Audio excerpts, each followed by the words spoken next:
की उत्पत्ति का वृत्तांत यह है कि जब वे उत्पन्न हुए, अर्थात जिस दिन यहोवा परमेश्वर ने पृथ्वी और आकाश को बनाया, तब मैदान का कोई पौधा भूमि पर न था और न मैदान का कोई छोटा पेड़ उगा था, क्योंकि यहोवा परमेश्वर ने पृथ्वी पर जल नहीं बरसाया था और भूमि पर खेती करने के लिए मनुष्य भी नहीं था।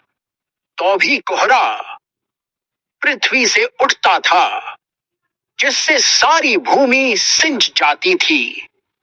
और यहोवा परमेश्वर ने आदम को भूमि की मिट्टी से रचा और उसके नथनों में जीवन का श्वास फूंक दिया और आदम जीवता प्राणी बन गया।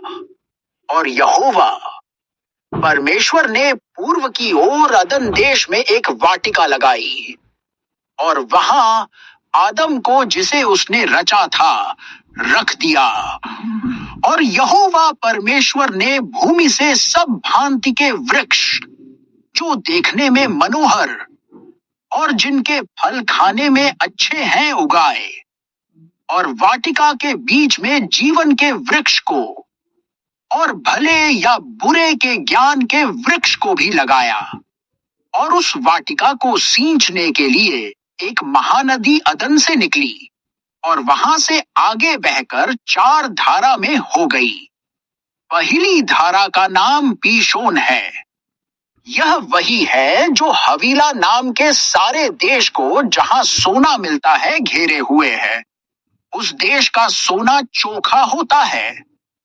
वहां मोती और सुलेमानी पत्थर भी मिलते हैं। और दूसरी नदी का नाम गीहोन है। यह वही है जो कूश के सारे देश को घेरे हुए है। और तीसरी नदी का नाम हिद्देकेल है। यह वही है जो अश्शूर के पूर्व की ओर बहती है। और चौथी नदी का नाम फरात है। तब यहोवा परमेश्वर ने आदम को लेकर अदन की वाटिका में रख दिया कि वह उसमें काम करे और उसकी रक्षा करे।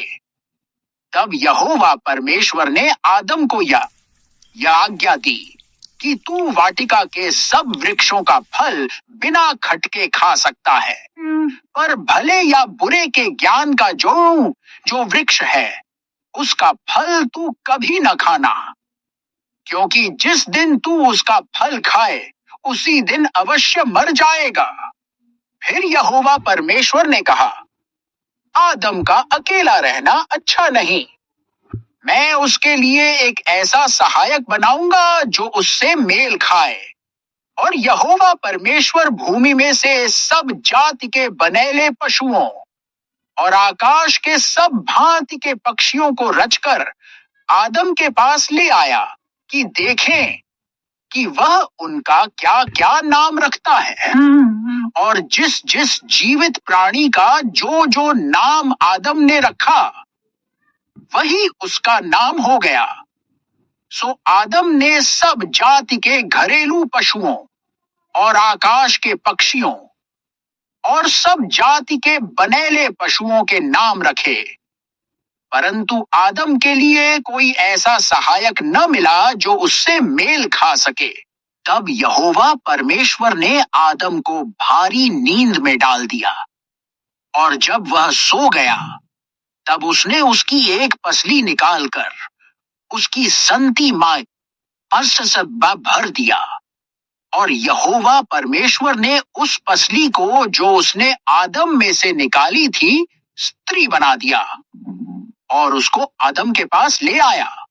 और आदम ने कहा, अब यह मेरी हड्डियों में की हड्डी और मेरे मांस में का मांस है, सो इसका नाम नारी होगा, क्योंकि यह नर में से निकाली गई है।